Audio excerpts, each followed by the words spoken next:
Rescue has to work very hand in hand with medical. Any decision that we make to remove a victim could have an adverse effect on patient care. There has to be some type of medical control officer with us at all times. Enchanted Sky Media.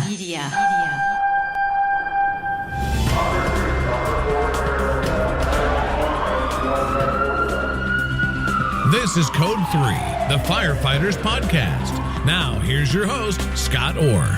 That's right, and I will not let Parkinson's stop me. Thank you for joining me again on another episode of Code 3. This is the show for and about firefighters. We're informing and entertaining members of the fire service just like you from coast to coast. On this episode, we're going to take a look at a confined space rescue and dissect it. It happened in 2014 at a water treatment facility in New Jersey. An employee found that a man had climbed into a 20-inch diameter pipe. The pipe empties into a drainage basin at the facility, and that's where the man got in. He moved along the pipe until he found a vertical section with a 12-foot drop, and he fell in head first. Okay, that's the setup. Here to discuss the rescue is Lieutenant Mike Daley. He serves with the Monroe Township Fire District No. 3 in New Jersey. Mike was recently awarded the Master Fire Instructor certification from the ISFSI. He developed a rescue training curriculum and serves on New Jersey Task Force 1. And Mike is a managing member of Fire Service Performance Concepts. Mike Daley, welcome to Code 3. Thanks, Scott. This guy was really stuck. He was in a totally inaccessible position, wasn't he? Yes, he was. He manipulated his way through two 90-degree bends in a pipe, brought himself to a 12-foot below grade area to the point where we had to remove the pipe section by section due to the weight. Once we were able to gain access, we were able to remove it. But this pipe location really gave us a hard time. One of the big issues was that it was at the end of a huge berm, which limited the amount of space that we had to work around the pipe. So tool stabilization and operation with manpower was very difficult. Not to mention that the top of the berm wasn't level. It had a heck of a pitch for drainage. So being able to mount some type of rigid overhead anchor with any kind of stability was really difficult. We decided to go with an overhead anchor from an aerial device for our rigging. So we had some real accessibility problems, and due to the age of the pipe, it took a long time to get it apart. How much pain, if any, was this victim in during this operation? Well, the conditions at the day of the morning of the incident, it was early January. It was very cold. It was cold as you would figure in the Northeast. The sun was out, but he was also 12 feet below grade, which drops the temperature down, and he was laying in water and silt at the bottom of the pipe. So he was probably pretty cold. As being hypothermic, I don't know that he really had many injuries that we were able to assess from up at the top of the pipe. But once we were able to get in and package him out, he was loaded right onto a gurney. We had a trauma surgeon respond from the local trauma center, and he was evaluated and flown to the local trauma center from there. Okay, so he's stuck about 12 feet below grade in a pretty darn narrow pipe. What was the initial plan to extricate him? The initial plan required us to disassemble the pipe. We were able to get a plot plan of how the pipes were run to see if there was a section that we could get for accessibility without having to disassemble much of the pipe. The problem with that was there were valves and control systems that were buried underground that we would not be able to manipulate past. That required us to go in the same way he went in. Now, having two 90-degree bends in the pipe, which really looked like a very large faucet coming out of the ground, one would not really be cohesive for our entrance to make an entry.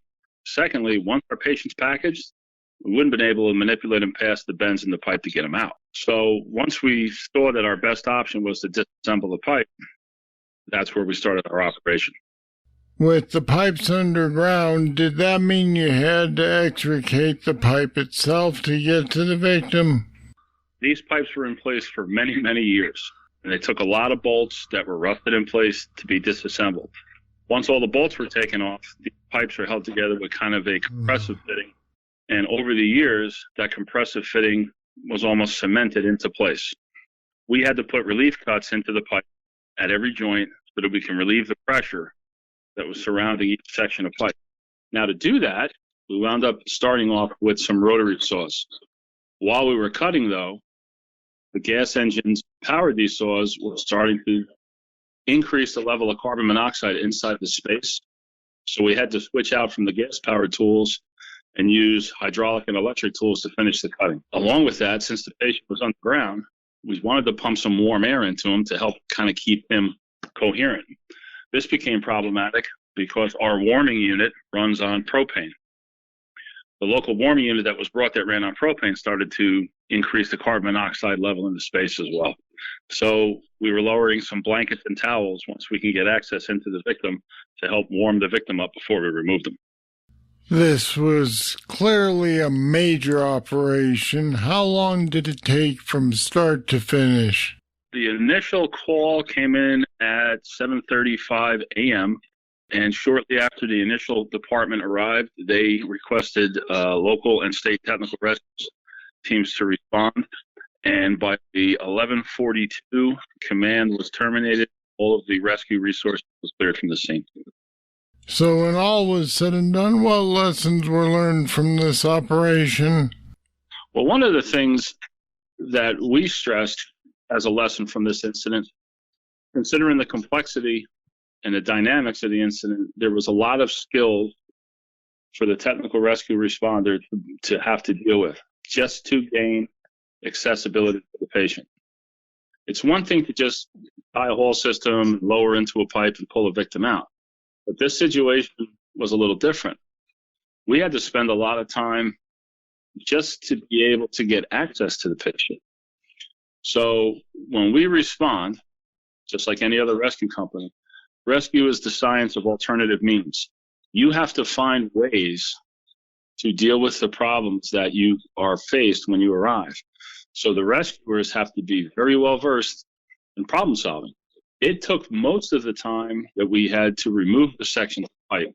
The victim rescue removal was relatively quick in the broad picture. It only took us about 20 minutes to half an hour to remove the victim once we had accessibility. But being able to operate and determine accessibility requires being able to lift, to move, to pull, to push, to cut, and do all of this stuff safely and efficiently so that we can get to the victim. The other issue that we had is one of the things that we don't want to do when we get there is make things worse. So does it become more of a disassembly or a destruction operation to get access? We decided to disassemble versus destroy the pipe area so that due to the fact that the victim seemed to be alert and oriented, was not complaining of very much pain, we chose to disassemble and not cause more damage to the incident than we originally arose. That's a decision that has to be made based on each different incident. But the one thing we don't want to do is make things worse when we get there. I'll be back with more right after this. On any given day, you are tasked to be your best and power through the worst of times, all at a moment's notice. We know the sacrifices you make each and every day. Your success relies on superior equipment and the best training available. That's why Federal Resources is here to support you, the everyday hero. We are here so you can excel. Discover your success at federalresources.com.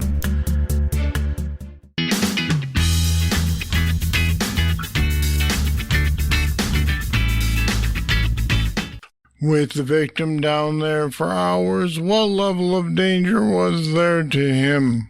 Well, there was some hazards that we had to mitigate as we operated. Again, as we were cutting relief cuts into the pipes joints to relieve the pressure, we had a considerable increase of carbon monoxide. We didn't want the atmosphere where the victim was to change, so we had to find alternative means to get our jobs done, which meant we switched over to electric equipment and hydraulic equipment. Additionally, he was underground, laying in silt and water. We wanted to keep him warm. Patient care has to begin as soon as we can get somebody in to the zone. So the pipe being as limited as in size as it was, that means we were limited to the amount of rescuers and the size of the rescuers we can even get into the pipe. So any entrant that went in had to have some medical training to be able to package the victim as soon as possible and begin patient care even in the pipe or in the hot zone, if you will, so that we can provide the best care immediately once we get to the victim. Any removal on any rescue, and this is important to understand because a lot of people miss this point. Rescue has to work very hand in hand with medical. Any decision that we make to remove a victim could have an adverse effect on patient care. There has to be some type of medical control officer with us at all times who helps set the pace for the rescue. There have been times where things have gotten worse for the patient based on the best practices that the rescue teams have used. So we have noticed, and we have changed our operation to include definitive medical care within the rescue team that's responding. That medical control officer, if you will, paces the rescue and tells us how quick or how slow or whatever pace we need to do to remove the victim. Now, that was the trauma surgeon you mentioned? Yes, we had them and a couple of paramedics on scene. And don't forget, our urban search and rescue team travels with doctors as well. So we're very well staffed with that. We have some of the best doctors in the business with us. Any decision we make runs by them. If meds and other operations have to go in place from the medical standpoint before removal, then that takes priority. It's all about the best care we can give to the victim. So now this is interesting to me. Are you saying that your USAR guys always respond with a trauma surgeon or another physician? Yes, we have a medical component that's made up of some of the best doctors in the area. It's also made up with paramedics, EMTs, some of the best folks in the business that come with us. And they are trained just to our level as well, so they can enter anywhere we go, and they can do just about anything we can do as well. So we train together on a regular basis as well. This year we did a 2-day training evolution that focused on medical control during patient removal. So we spent the better part of 24 hours working side by side with doctors and removing simulated victims as they perform what they needed to do prior to the removal. So it's real key that the medical control has to be included in any decision that we make. I think a lot of agencies would simply have paramedics with a phone link to the hospital, but you're saying that your guys think it's important to have a physician on the scene with them at all times. For incidents that have this magnitude that we respond to, especially at the USAR level, without question. So on a scale of 1 to 10, how big a deal was this rescue in the big scheme of things for your guys? Well, this is probably on a scale of 1 to 10. I would put it about a 7 or an 8. There was a lot of issues getting to the patient. There was limited clearance and space to work within to get the patient into a harness or package to be removed. So I put this at about a 7 or an 8. All right, that's a great story and a great rescue. Mike Daley, thanks for being on Code 3 to tell it to us. I appreciate taking your time out and talking to me. Thanks again. And there's more information on confined space rescues as well as fire service performance concepts on our website at code3podcast.com/confined. Check it out. Here comes your trivia question. A hazard of this type of stream when it's used for interior firefighting is that it can actually push the fire with the massive amount of air it introduces. I'll have the answer right after this. Now's your chance to get your hands on Code 3 t-shirts, sweatshirts, and more. Show your support for the podcast that supports firefighters from coast to coast. Just go to code3podcast.com and click on the Code 3 store link. Or go to code3podcast.com/shop and tell the world that you're a Code 3 fan. And now you can tell the world you're a Code 3 fan in color. Check out the shirts. Here's the trivia answer. The fog stream, when used for interior firefighting, can actually push the fire or pull it with the massive amount of air that it moves. All right, that's it. That's all for this edition of Code 3. Thank you for listening. I will be back here next time with more, and I hope you will be here too. I'm Scott Orr, and until then, I'll see you later. Code 3 is a production of Enchanted Sky Media. To get in contact with us, visit code3podcast.com. And if you haven't subscribed yet, you should. Don't miss an episode. Find us at the Apple iTunes Store, Google Play, or wherever you get your podcasts.